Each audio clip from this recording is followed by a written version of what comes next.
Je n'ai rien à faire. Je ouvre le moulin, vous ne voyez pas le manioc, vous ne mangez pas le manioc.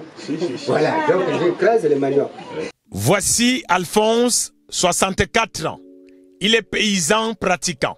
Il fait un peu le grincheux parce qu'on lui demande de débarrasser le plancher et d'aller prendre son contrat pour aller vivre dans une nouvelle cité, entièrement construite par une entreprise d'exploitation minière située dans la commune de Mwanda.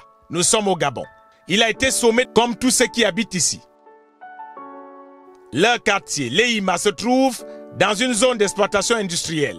L'homme fait feu de tout bois pour retarder l'échéance et renvoie la responsabilité sur les autorités. C'est Comilog qui me retarde. Tu retardes à faire quoi? Il m'a fait repartir, à me donner le contrat, plus le chèque, et je fous le camp. Je leur laisse le terrain.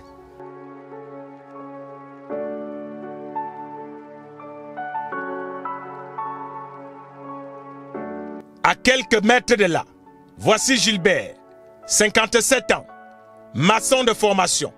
Lui n'a pas perdu du temps. Il y a encore quelques mois, il vivait à la zone de la gare ferroviaire, une autre zone industrielle. Comilog a conçu cette cité et leur a demandé d'y prendre place. Lui est venu précipitamment, laissant derrière lui sa femme et ses enfants. Oui, c'est ici. Ça, c'est le lit de ma femme. Elle est où? Elle est à Mwanda. Et toi, tu fais quoi seul ici? Alors que tu dois être avec elle ici. Oh, moi je dors moi-même. Je ne peux pas mettre ma femme parce qu'on est mariés légalement. Je ne peux pas mettre une femme dans la case que j'habite. Les deux hommes ont pourtant un destin croisé. C'est ce qu'on pourrait qualifier d'exode communal en lieu et place de rural. Gilbert se plaint déjà. Pour lui, ces maisons présentées comme des fleurons ont déjà des démangeaisons.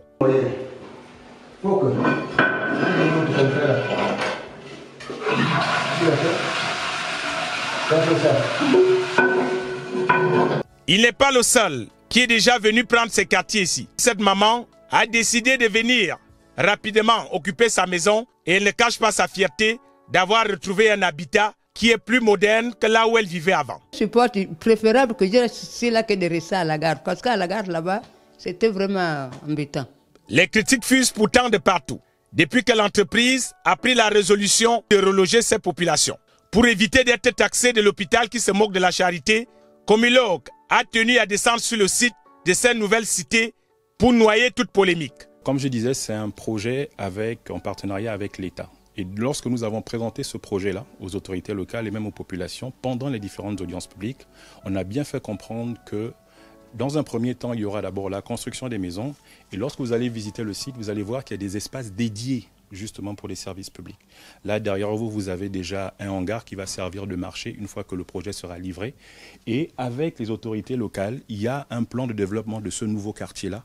Progressivement, il y aura par exemple des écoles selon les besoins justement des maires d'arrondissement et aussi des populations qui doivent être impliquées justement dans la vie de leur futur quartier. Certains accusent Comilog de brasser des milliards de dollars et pourtant, la commune de Mwanda est dans un vrai bazar.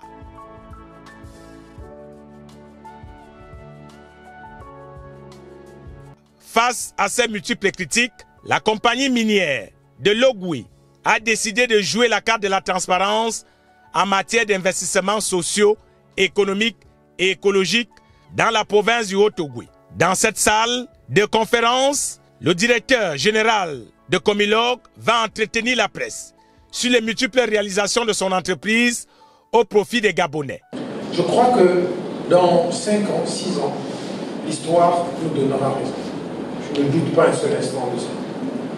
Je crois qu'aujourd'hui, on a affaire à quelques personnes qui contestent ce choix d'une vision d'un Mwanda meilleur, d'une vision des Gabonais avec de meilleures conditions de vie, d'une vision d'une nouvelle cité, d'une nouvelle façon de vivre. On peut discuter ça aujourd'hui.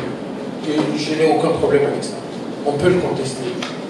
Mais je vous donne rendez-vous dans 5 ans, 10 ans pour comprendre et savoir ce que nous dira l'histoire sur ce choix. L'échange avec les journalistes durera quelques minutes, mais l'essentiel à retenir, ce sont les chiffres. Lorsque on fait des réalisations, de ce niveau d'investissement. Plus de 330 milliards de francs CFA. Ces installations industrielles pérennisent plus de 2000 emplois directs et plusieurs milliers d'emplois indirects dans la ville de Mwanda, dans la province du Haut-Ogooué et dans le Gabon tout entier. Le bilan leur paraît satisfaisant, même si une partie de la population trouve le bilan balbutiant.